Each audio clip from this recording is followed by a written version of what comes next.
Aujourd'hui, nous allons aborder un thème qui, je pense, parle à beaucoup d'entre nous, la comparaison. Vous savez, cette petite voix intérieure qui surgit lorsque vous regardez les réseaux sociaux en scrollant sans fin des vies qui paraissent parfaites et qui vous murmurent « Pourquoi ma vie n'est-elle pas comme ça ? Pourquoi je ne suis pas comme eux ?» Les réseaux sociaux ont exacerbé cette tendance à se comparer, transformant parfois un simple outil de connexion en une source de frustration et de mal-être.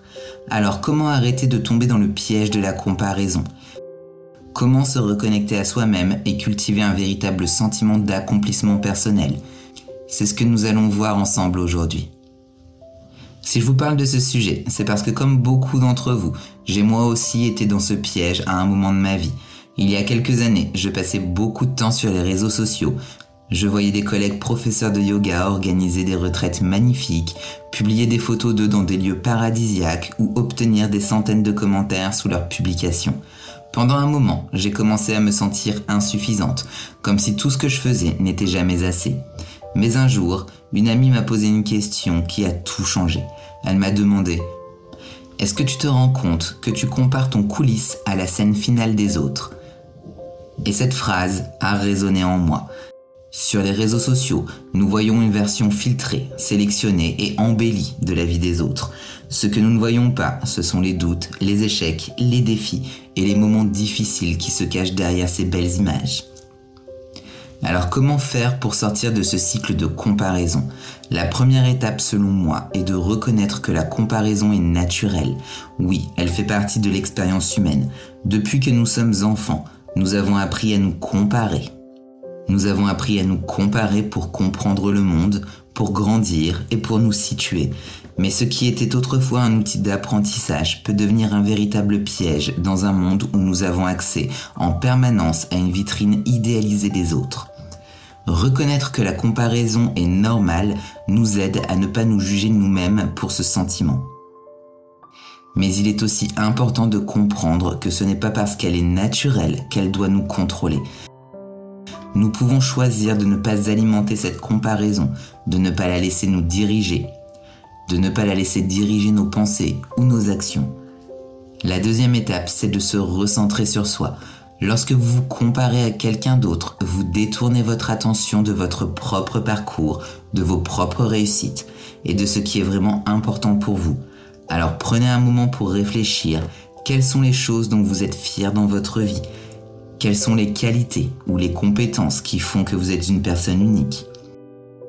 Parfois, il suffit de prendre un instant pour se rappeler tout ce que nous avons accompli pour que cette petite voix critique perde son pouvoir. Un exercice que j'aime beaucoup consiste à tenir un journal des gratitudes. Chaque matin ou chaque soir avant de vous coucher ou en vous levant, écrivez 3 choses pour lesquelles vous êtes reconnaissant dans votre vie. Cela peut être de petites choses comme un sourire échangé avec un ami ou une chose plus importante comme une étape franchie dans un projet qui vous tient à cœur. Cet exercice permet de déplacer votre attention vers ce qui va bien, vers ce que vous avez déjà, plutôt que sur ce que vous pensez manquer. Une autre chose qui m'a beaucoup aidé, c'est de limiter mon temps sur les réseaux sociaux. Je ne dis pas qu'il faut tout supprimer ou se déconnecter complètement, mais posez-vous cette question. Comment est-ce que je me sens après avoir passé du temps sur les réseaux sociaux ? Si vous vous sentez plus stressé, moins confiant ou insatisfait après avoir scrollé, il est peut-être temps de réévaluer votre relation avec ces plateformes. Pour ma part, j'ai décidé de désactiver mes notifications et de ne consacrer que des plages horaires spécifiques aux réseaux sociaux. J'ai aussi fait un grand ménage dans les comptes que je suivais. J'ai arrêté de suivre les comptes qui me faisaient me sentir insuffisante. Et j'ai commencé à suivre des personnes qui m'inspirent, qui partagent des messages positifs et qui me rappellent que nous sommes tous en train d'avancer à notre propre rythme. Une chose à comprendre, c'est que la comparaison peut aussi être transformée en inspiration. Lorsque vous voyez quelqu'un réaliser quelque chose que vous admirez, au lieu de penser « pourquoi je ne suis pas comme ça ?», essayez de vous poser cette simple question. Qu'est-ce que je peux apprendre de cette personne ? Comment puis-je utiliser son exemple pour avancer sur mon propre chemin ? Cette approche transforme la comparaison, qui est souvent négative, en un outil de croissance et d'apprentissage. Enfin, n'oubliez jamais que votre valeur ne dépend pas de ce que vous accomplissez ou de ce que les autres pensent de vous. Votre valeur est inhérente, elle est là, peu importe vos réussites ou vos échecs. Lorsque vous vous comparez, vous réduisez souvent votre valeur à un seul aspect de votre vie, votre apparence, votre carrière ou peut-être vos finances. Mais vous êtes tellement plus que cela. Vous êtes un mélange unique d'expérience, de talent, de passion et de force, et personne d'autre ne peut être vous.